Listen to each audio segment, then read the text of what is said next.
Hola, bienvenidos a un estudio bíblico más. Hoy tenemos el gusto de estar con ustedes. Mi nombre es Alexandra González y estoy con la pastora Vivi. Vivi, ¿qué tal? Un gusto. Tenemos un buen capítulo hoy para conversar con ustedes. Y como les dije, Marcos 10, vamos a estar viendo el día de hoy. Muy interesante porque en este capítulo es un capítulo donde Jesús empieza a enseñar de una forma muy particular. Jesús enseñaba con diferentes métodos, de diferentes maneras, todo un maestro él. Y entonces él usaba a veces símbolos como por ejemplo las aves del cielo, las flores del campo. Él usaba también parábolas para enseñar, pero en este capítulo él está enseñando con algo que se llaman paradojas. Y las paradojas son a veces algo que no entendemos mucho, ¿verdad? No las usamos mucho en nuestro diario vivir, pero realmente una paradoja es un principio o una verdad que se expresa en una frase que pareciera contradictoria. Es como, por ejemplo, lo que dice 2 Corintios 12:10, cuando Pablo dice, soy débil, entonces soy fuerte. Es algo que parece contradictorio, pero que encierra una verdad o un principio que se nos quiere enseñar. Y entonces en este capítulo vamos a ver el día de hoy 3 paradojas, Vivi, ¿verdad? 3 paradojas, 3 cosas que parecieran controversiales, pero en las cuales Jesús nos está enseñando un principio, algo fundamental que nosotros tenemos que prestar atención. Y una de esas tiene que ver con el matrimonio, otro tiene que ver con el reino de Dios, nuestra posición en el reino de Dios, y la tercera tiene que ver con la grandeza, ¿qué es realmente la grandeza? Entonces vamos a empezar hoy con la primera paradoja y quisiera invitarles a que busquen ahí en Mateo 10, versículos 6 al 8, vamos a ver la primera paradoja. Y la primera paradoja es que los dos serán uno, con respecto al matrimonio, está hablando ahí. Y dice así, pero desde el principio de la creación, Dios los hizo hombre y mujer. Esto explica por qué un hombre deja a su padre y a su madre y se une a su esposa y los dos se convierten en uno solo. Como ya no son dos, sino uno, que nadie separe lo que Dios ha unido. Entonces, la paradoja aquí es, no son dos más. Son uno. 2 personas que se convierten en uno físicamente, en uno espiritualmente, en uno emocionalmente. Por eso yo creo, Vivi, que es tan difícil lo del divorcio, ¿verdad? Porque cuando siempre que tenemos una cosa, cuando la queremos separar, casi siempre se rompe, se arruina, ¿verdad? Partes de uno se desgarran, partes del otro se desgarran. Entonces, por eso es que Dios ama tanto el matrimonio y lo ve como una unidad. Son 2 personas que delante del Señor se convierten en uno. En las matemáticas de Dios, en el matrimonio, 1 más 1 es igual a 1. Otra matemática celestial, ¿verdad? Y entonces en estos versículos, los primeros versículos del capítulo 10 de Marcos, podemos ver cómo unos fariseos se acercan a Jesús y le empiezan a decir, bueno, Señor, aquí queríamos venir a preguntarte, y dice el versículo 2 que le querían tender una trampa a los fariseos a Jesús, pero ellos le querían venir a preguntar sobre el divorcio. La pregunta fue, ¿está bien permitir que un hombre se divorcie de su esposa? Y entonces Jesús les pregunta, bueno, ¿qué dice la ley? Entonces ellos le contestan lo que dice la ley, sí, que uno puede despedir a la mujer, uno puede dar aviso o carta de divorcio, como se llamaba en ese momento. Y ahí es cuando Jesús dice, bueno, Moisés les dio un mandamiento a ustedes y les dio una concesión, pero eso fue por la dureza de sus corazones. Eso lo vemos en el versículo 5, dice, pero... Entonces luego dice, desde el principio no fue así. Dios los hizo hombre y mujer y los dos serán una sola carne. Entonces vemos aquí que estos fariseos eran tremendos y le estaban tendiendo esta trampa a Jesús. ¿Por qué? Porque en los fariseos había como dos escuelas, dos corrientes de pensamiento. Unos que decían que no importa que la gente se divorciara, eran más permisivos, pero otros que decían que... Por cualquier motivo. Por cualquier motivo se podían divorciar. Pero habían otros que decían que por ningún motivo se podían divorciar. Entonces ellos querían como cachar a Jesús a ver en qué lo podían hacer caer, para ver con quién iba a quedar mal para que se le armara problemas a Jesús. Pero entonces Jesús se va muy sabiamente a responderles y va a la ley. Entonces, ¿cómo es esto de la respuesta de Jesús, Vivi? Es interesante ver cuál es el camino que Jesús elige para contestarles, porque seguramente estaban esperando un sí o un no y a partir de ahí atacarle. Pero el camino que usa Jesús es llevarlos, incluirlos a ellos y a reflexionar y juntos trabajar acerca de ese tema. Es interesante que cuando le preguntan, responde Jesús con otra pregunta. O sea, me preguntas, ok, pensemos juntos. Y lo que le preguntan es, ¿qué es lo que le dijo Moisés?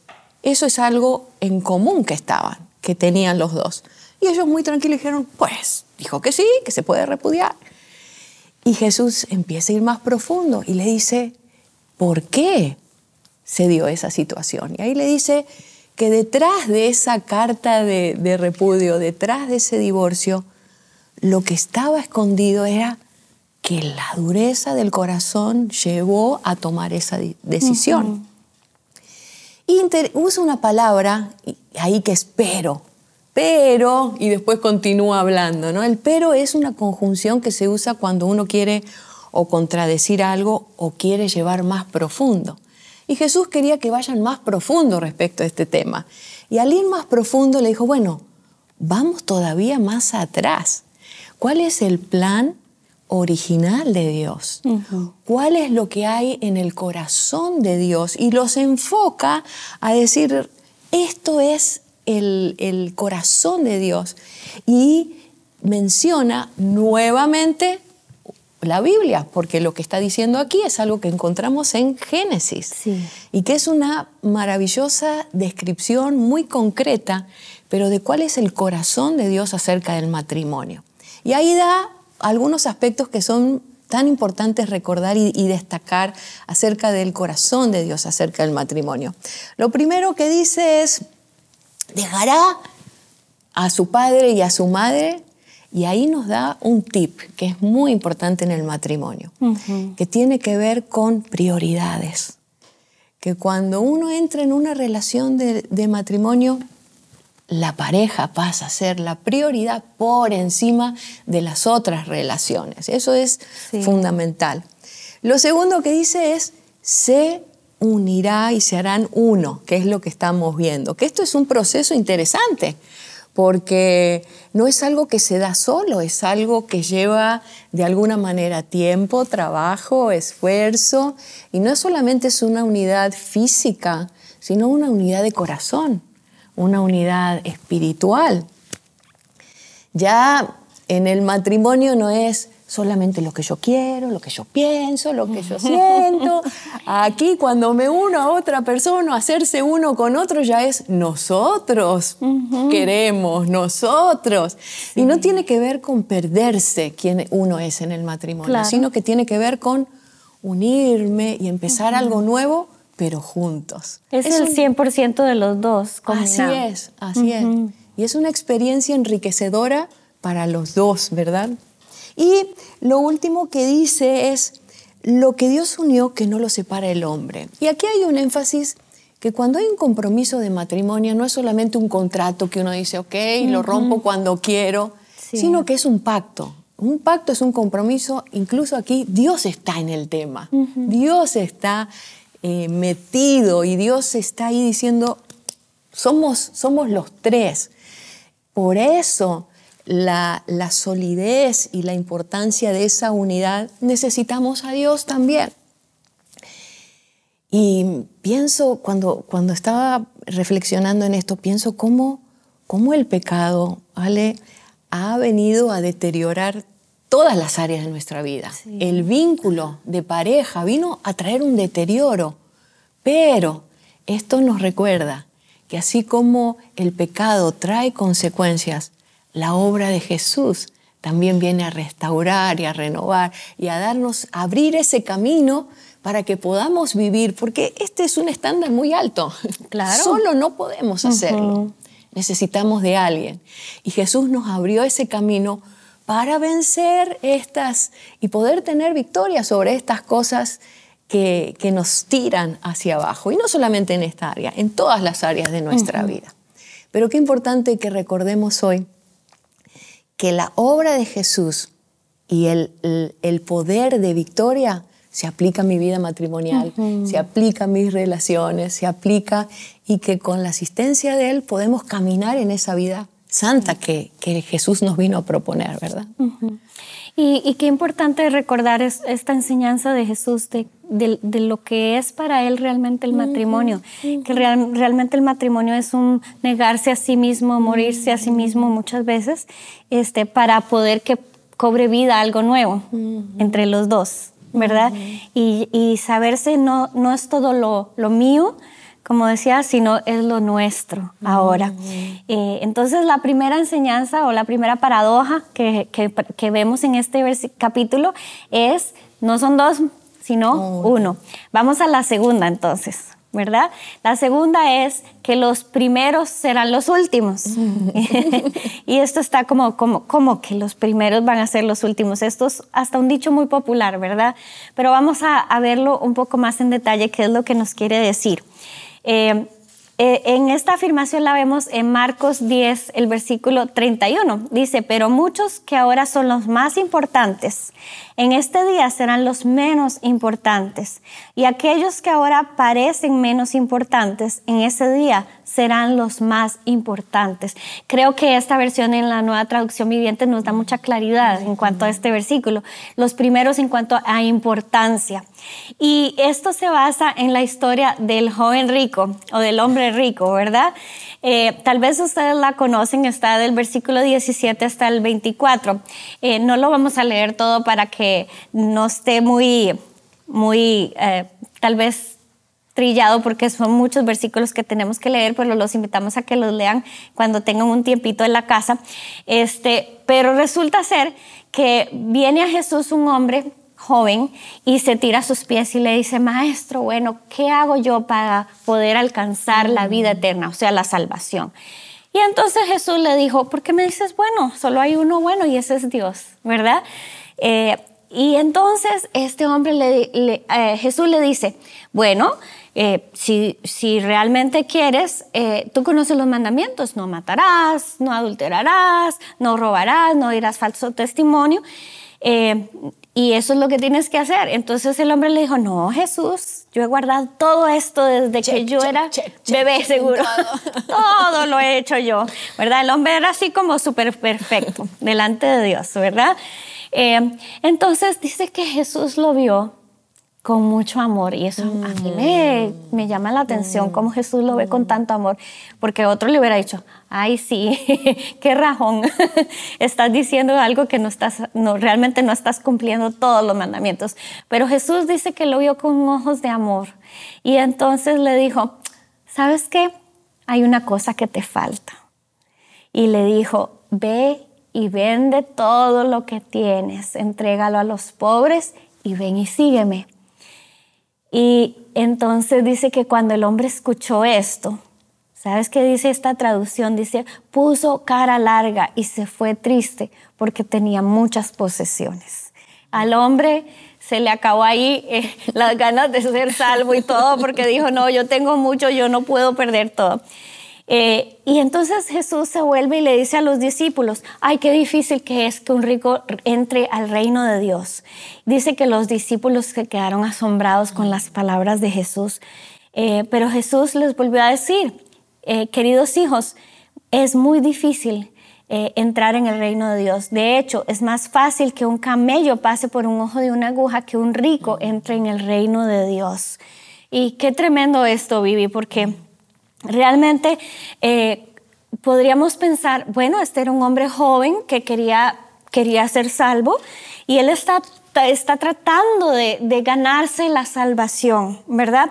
Él está tratando de luchar por ser aceptado, por ser salvo. Él era rico, él venía con toda su pompa, seguro de riqueza, tenía muchas posesiones, pero Jesús le sale con algo que él no esperaba. Este hombre le dijo, vende todo, y el hombre no puede hacerlo.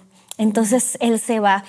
Pero ¿qué crees tú, Vivi, en realidad que había en el corazón de este hombre? Porque este hombre quería, ya, según él ya cumplía todos los mandamientos, pero quería saber todavía cómo ser salvo. Yo creo que internamente había una manera de pensar distorsionada, que es que la salvación me la tengo que ganar. O sea, yo tengo que hacer algo para que Dios, y cuanto más hago, más puntos acumulo. Y fíjate que esa es una manera de pensar que seguimos viendo hoy en día, ¿no? De que tengo que sumar todo lo bueno, y si todo lo bueno que hago es mayor a lo negativo, voy bien. Sí. Y no se trata, puntos lleva? ¿Cuánto voy? Y la salvación no se trata de eso. El camino para la salvación no tiene que ver con esto externo, sino simplemente con aceptar nuestra condición. Y lo otro que también veo que se confunde ahí, que hay un énfasis en él en todo lo que es exterior, en lo que hago, en lo que ofrendo, en lo que digo, y que tiene que ver con la cara de afuera.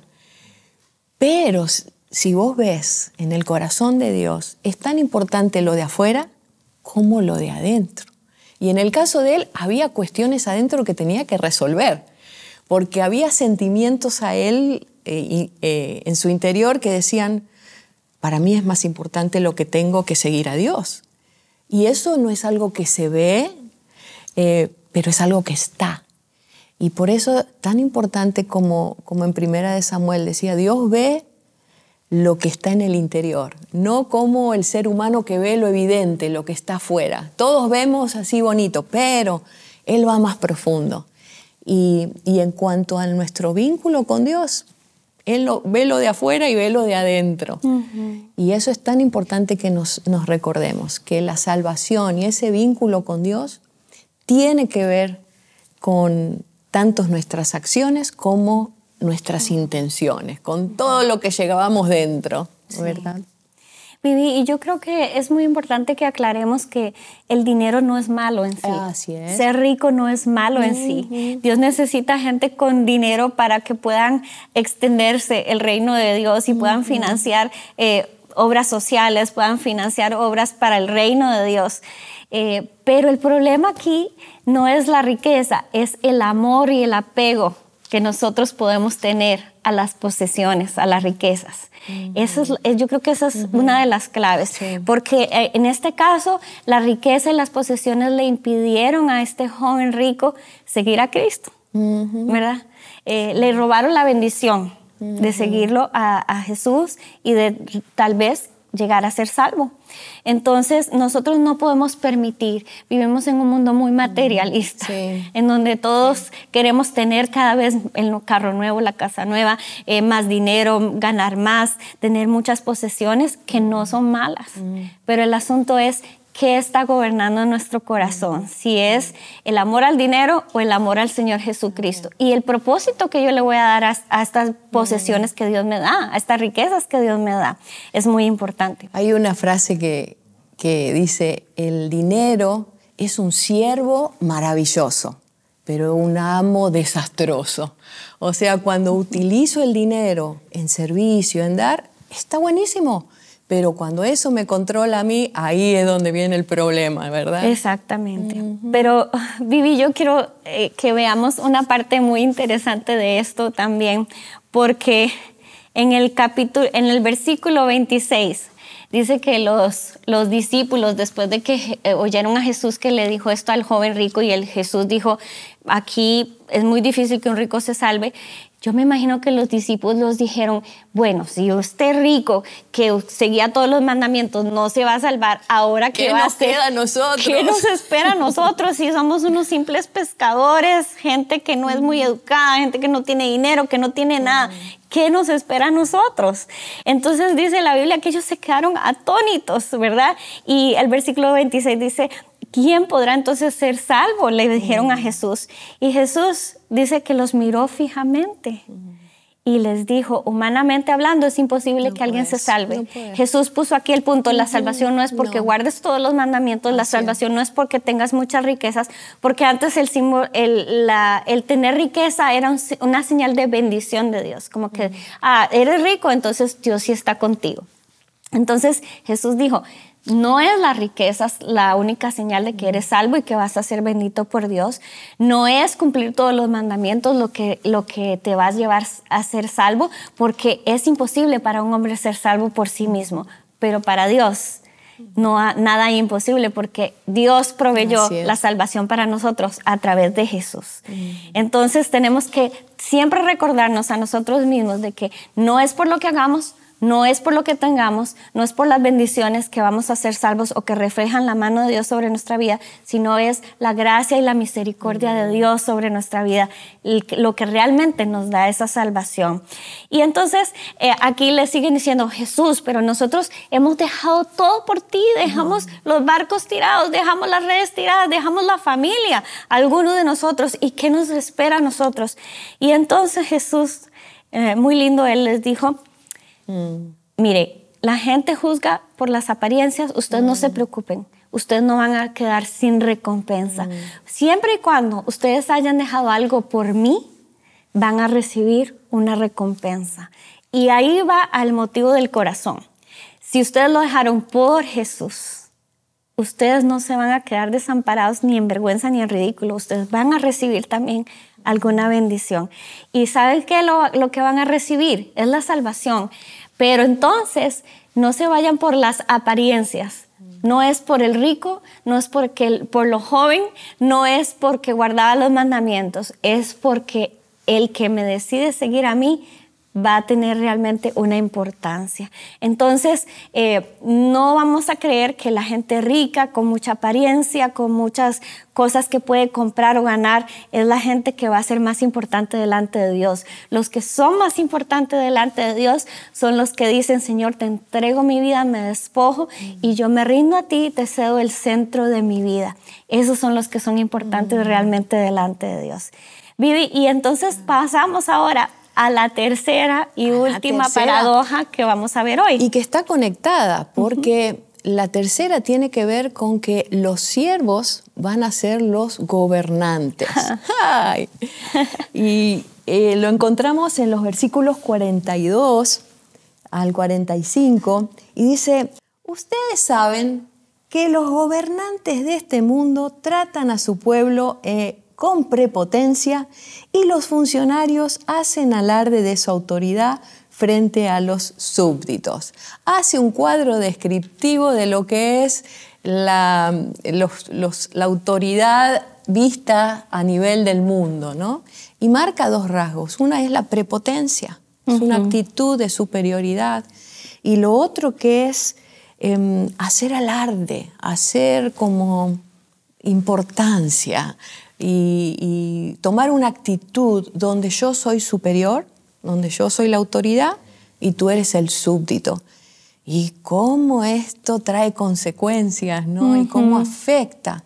Y es totalmente opuesto al concepto y al modelo que Jesús propone. Y entonces en el versículo 43 dice, entre ustedes no va a ser así. Que quede claro, esto no se trata. El reino de los cielos, la dinámica del reino de los cielos es totalmente diferente a esto. Y dice, el que quiera ser entre ustedes líder, deberá ser sirviente. Y el que quiera ser el primero entre ustedes, deberá ser esclavo de todos los demás. Y es interesante que esta afirmación Jesús la hace en un momento donde se había armado, como dicen los mexicanos, un rollo entre los discípulos. Había unas situaciones ahí internas donde empezaron a salir y a florecer cosas que estaban en su interior, que expresaban de que quizás había cosas que necesitaban resolver.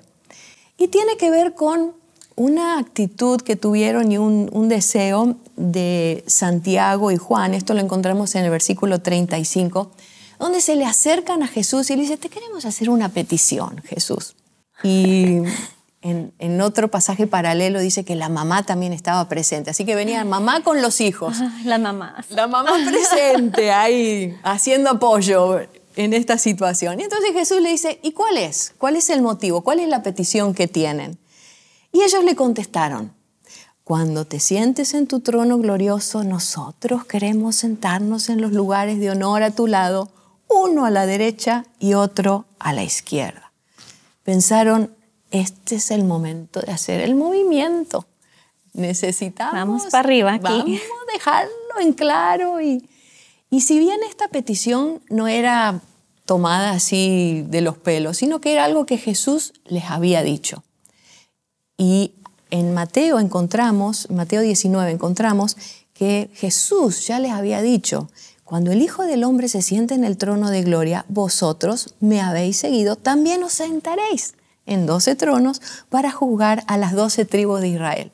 Jesús ya le había dicho, ustedes van a tener un lugar de autoridad. Pero ellos fueron más allá. No solamente queremos un lugar de autoridad, queremos los primeros lugares de ese lugar de autoridad. Queremos estar...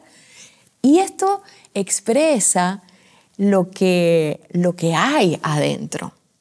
Esta petición no era por el lugar físico, había más allá. Había un anhelo, un deseo de tener o una posición o un lugar de prominencia frente a otros o un afán de protagonismo. Yo quiero que los demás me vean, no solamente...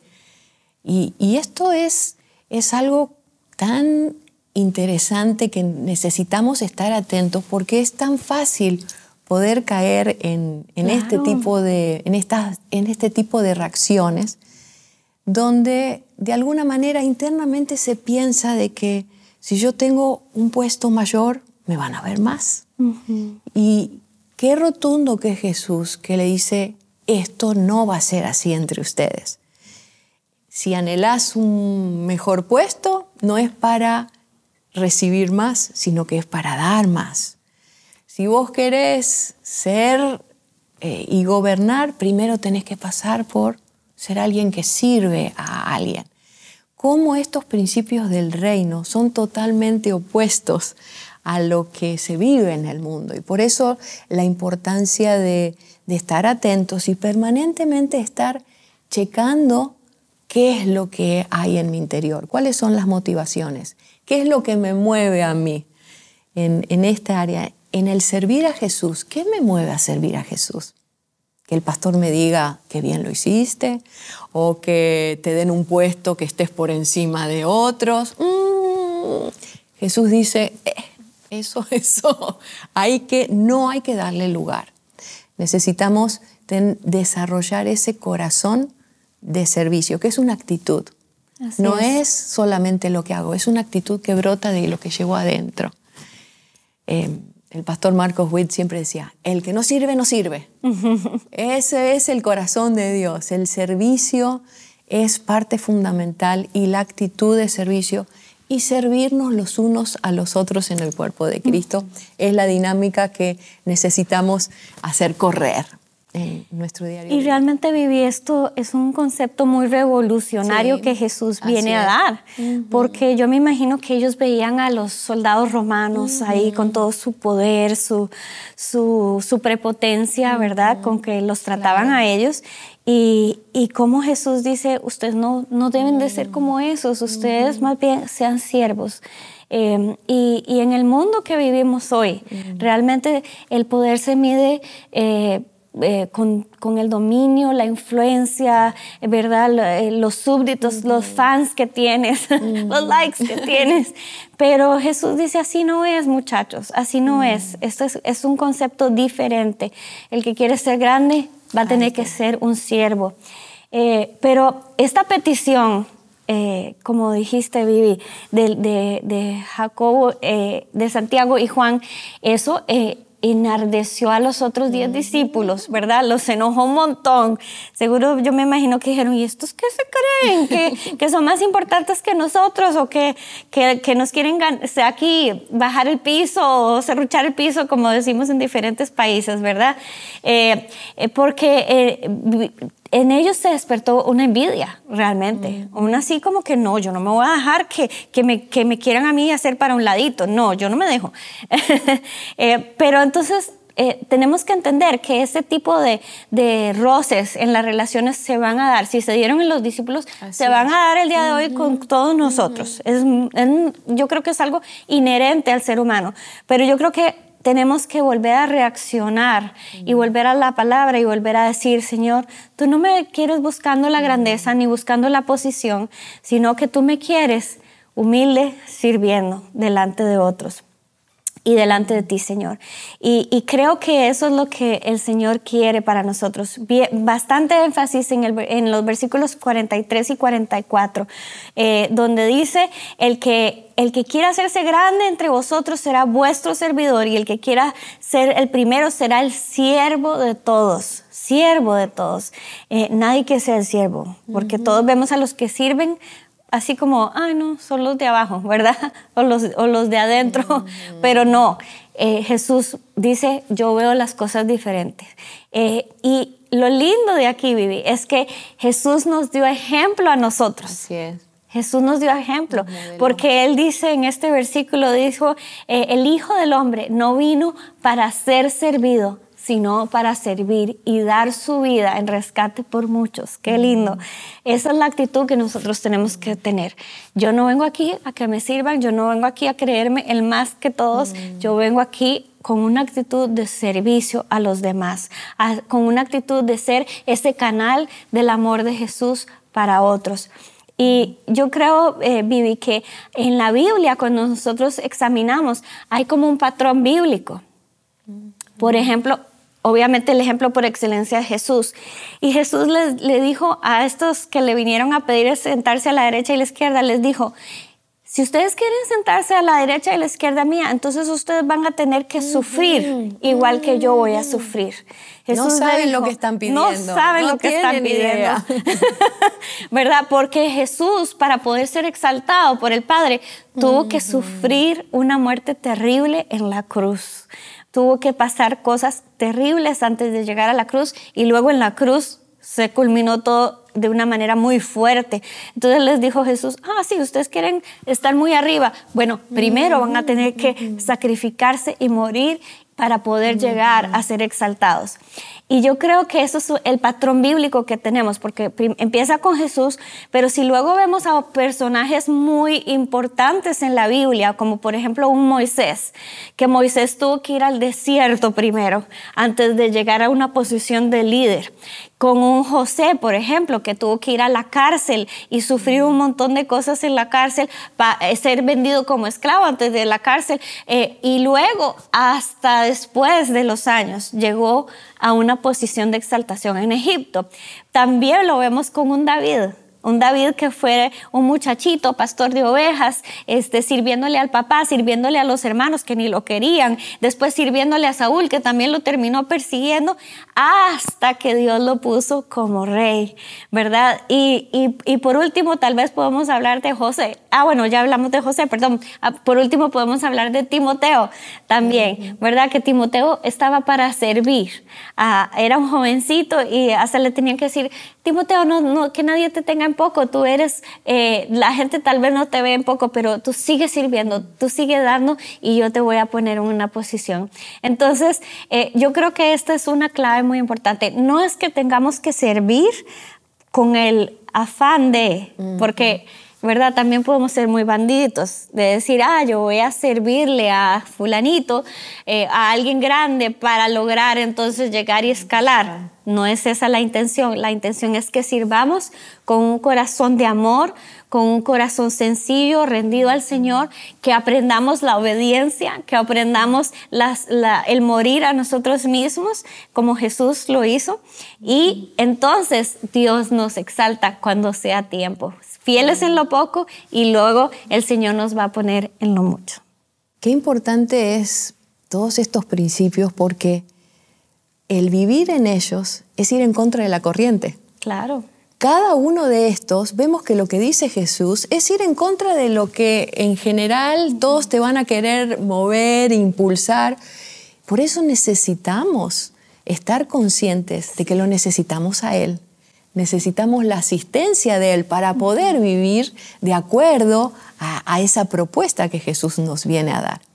Y yo creo que durante todo este capítulo fueron excelentes oportunidades donde Jesús nos invita a reflexionar en ciertas áreas, en ver más allá, en ver y decir qué es lo que realmente Dios piensa acerca. Y no de que Dios se ajuste a lo que yo creo, sino que yo necesito ajustar mi manera de pensar, mi manera de sentir, mi manera de actuar a lo que Él me está pidiendo.